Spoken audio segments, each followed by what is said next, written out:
Bismillahirrahmanirrahim. Assalamualaikum anak-anak, selamat pagi semuanya. Kabar kalian baik-baik saja di rumah? Ibu doakan selalu ya, semoga kalian baik-baik saja, tidak ada yang sakit ya.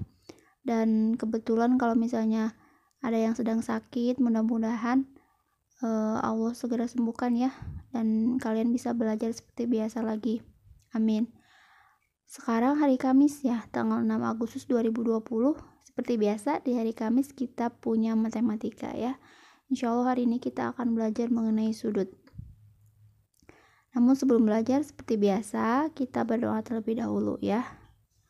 Dan jangan lupa juga hafalannya sebelum belajar dipraktekkan di rumah ya, supaya tidak hilang hafalannya. Oke, kita mulai saja. Bismillahirrahmanirrahim. Nah, sudut ya.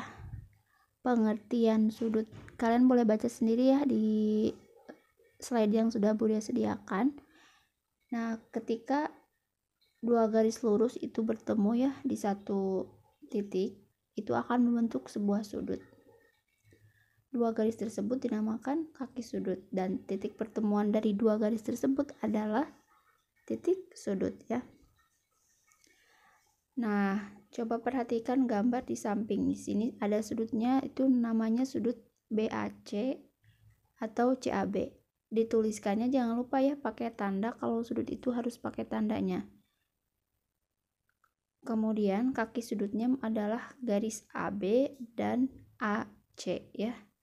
Itu kaki sudut, dan titik sudutnya ada di A. Gitu. Nah, kemudian sudut itu bisa diukur menggunakan busur ya, busur derajat. Nah, ini gambar dari busur derajat. Kalian punya di rumah busur ya? Punya nggak? Kalau belum punya, nanti beli ya. Untuk apa? Untuk mencoba mengukur bagaimana sih mengukur sudut gitu kan ya. Jadi biar lebih paham nanti kalau belum punya. Kalau sudah punya alhamdulillah ya, nanti tinggal dipraktekkan saja. Kemudian di sini sudah ada bagian-bagiannya ya, atau nama-namanya. Ada skala dalam, skala luar, ada garis alas, titik pusat ya, dan tepi skala. Nanti kalian boleh dilihat ya, dibaca dan dilihat, diresapi. Selanjutnya bagaimana cara menggunakan busur sudut ya untuk mengukur sebuah sudut. Nah, langkahnya ada dua.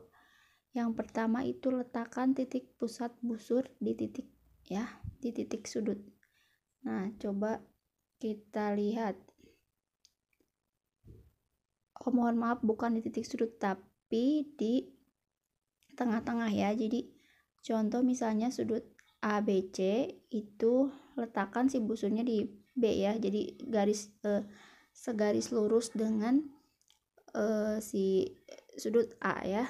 Nah, pastikan A dan B ini berimpit dengan alas busur ya. Alas busur itu yang mana? Yang paling bawah. Kemudian langkah keduanya, perhatikan angka pada busur derajat yang berimpit. Nah, pada garis BC itu besar sudutnya adalah 60 derajat. Jadi yang dilihatnya itu adalah skala dalam ya. Kenapa? Karena ini arah sudutnya berlawanan dengan jarum jam. Jadi yang diambil adalah skala dalam. Nah, beda dengan yang sudut PQR. Sama langkahnya 1, 2. Cuman bedanya itu ada di pengambilan ukurannya. Jadi kalau sudut PQR itu mengambil skala luar ya. Jadi 120 yang diambil. Kenapa? Karena ini arah sudutnya searah dengan jarum jam ya. Jadi kalau searah dengan jarum jam itu perputarannya ke kanan. Kalau berlawanan itu ke kiri ya. Jadi gambar pertama itu ke kiri, kalau gambar kedua itu ke kanan. Nah, ini ada jenis-jenis sudut, nanti boleh kalian pahami ya, resapi. Ini yang pertama itu sudut siku-siku. Nilainya selalu 90 derajat ya, mutlak. Kemudian sudut lancip itu antara 0 sampai 90 derajat. kalau misalnya sudut tumpul itu lebih dari 90 derajat ya, gitu. Nah, sekarang kita coba ya, bagaimana caranya menghitung besar sudut tapi tidak menggunakan busur, dan ini digunakan untuk menghitung besar sudut yang belum diketahui. Nah, perhatikan gambar. Sebelum itu tapi kalian harus memperhatikan dulu ya jenis-jenis bangun datarnya. Nah, yang pertama itu kita akan coba ke segitiga. Seperti yang bisa kalian lihat ya di gambar, itu ada segitiga siku-siku yang pertama. Nah, sudutnya itu total keseluruhan kalau segitiga itu sudutnya adalah 180 derajat, tidak kurang tidak lebih ya. Jadi sudut yang 1, 2, dan 3 itu harus berjumlah 180. Coba kita lihat ya. Di sudut yang segitiga siku-siku itu ada yang 90, itu karena memang sudut yang pertama itu 90 derajat ya. Kemudian ada yang 30, ada 60. Kalau di total jadi 180. Jadi total keseluruhannya adalah 180. Kemudian sama halnya dengan segitiga sama sisi. Ini sisi masing-masing 60. 60 dikali 3 180 ya. Nah, begitupun dengan segitiga sama kaki dan segitiga sembarang. Semuanya tiap sudut kalau dijumlahkan itu semuanya 180 ya masing-masing. Segitiga sama kaki 180 derajat, segitiga sembarang juga 180 derajat ya. Begitu.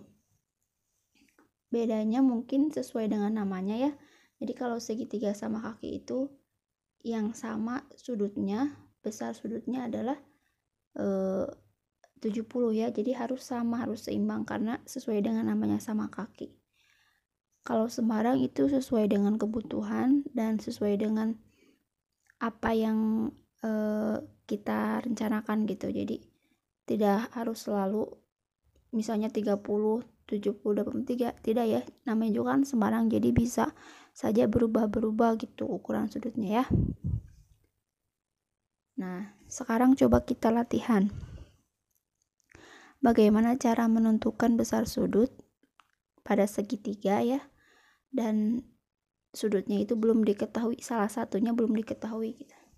Caranya adalah, coba perhatikan ya. Nah, kan tadi sudah Ibu bilang ya, jadi total keseluruhan sudut segitiga itu harus 180 derajat ya.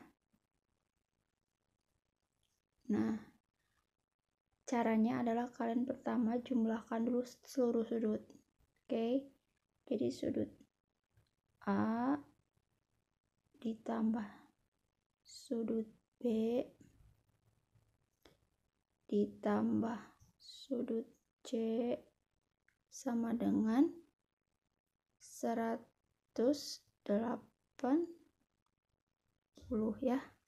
Nah, kan sudut A nya sudah diketahui ya.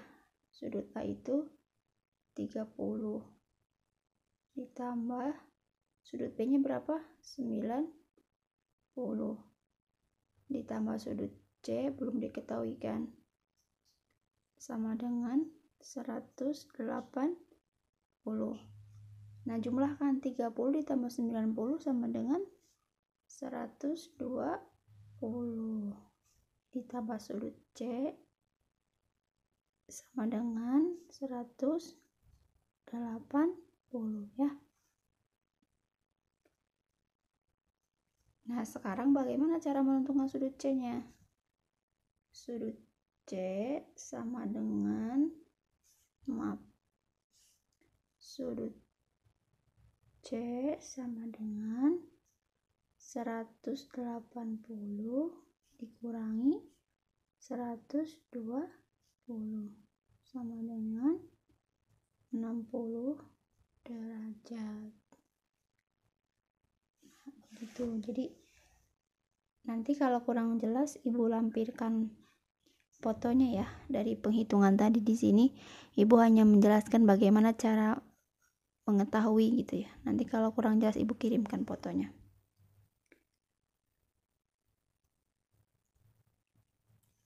Nah, sekarang bangun datar segi 4 ya. Nah, segi 4 ini memiliki 4 titik sudut ya, tergantung pada jenisnya. Contoh persegi panjang. Nah, ini semuanya 90 ya. 90 dikali 4 sama dengan 360. Jadi total keseluruhan besar sudut pada bangun segi 4 adalah 360 ya. Begitupun dengan trapesium. Ini 90 tambah 45 tambah 90 tambah 135, totalnya 360. Dan jajar genjang juga ya. Nah, yang spesial dari jajar genjang ini, antara dua sudut yang berhadapan itu selalu sama gitu. Contoh ini 120 dengan 120 jangan berhadapan mereka. Begitupun dengan 60 dengan 60. Jadi kalau di total itu semuanya 360. Begitupun dengan yang persegi ya, sama dengan persegi panjang tadi.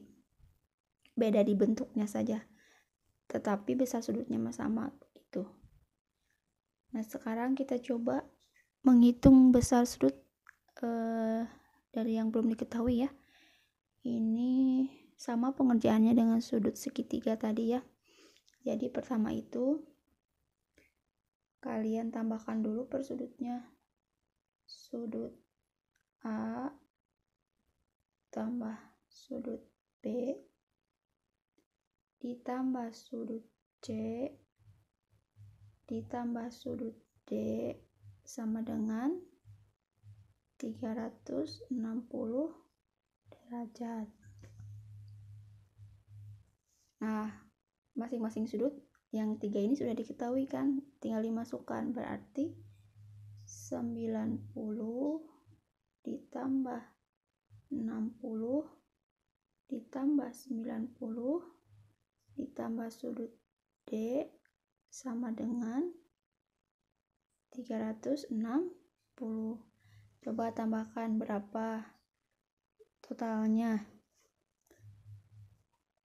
Jadi ini ya, ketika ini ditambahkan, total keseluruhannya adalah 240 derajat ditambah sudut D sama dengan 360 derajat. Nah, sudut D berarti sama dengan 360 dikurangi 240 sama dengan berapa? 120 derajat. Begitu cara mengerjakannya ya. Nah, sama yang ini juga nanti kalau kurang jelas Budi akan kirim fotonya ya, biar nanti kalian lebih gampang memahaminya. Alhamdulillah, materi untuk matematika pada tanggal 6 Agustus sekian dulu dari Ibu. Nanti kita lanjutkan kembali di hari lain ya, di hari lainnya. Mudah-mudahan penjelasan yang Ibu kasih bermanfaat ya dan kalian paham. Ibu akhiri, billahi taufiq wal hidayah. Wassalamualaikum warahmatullahi wabarakatuh.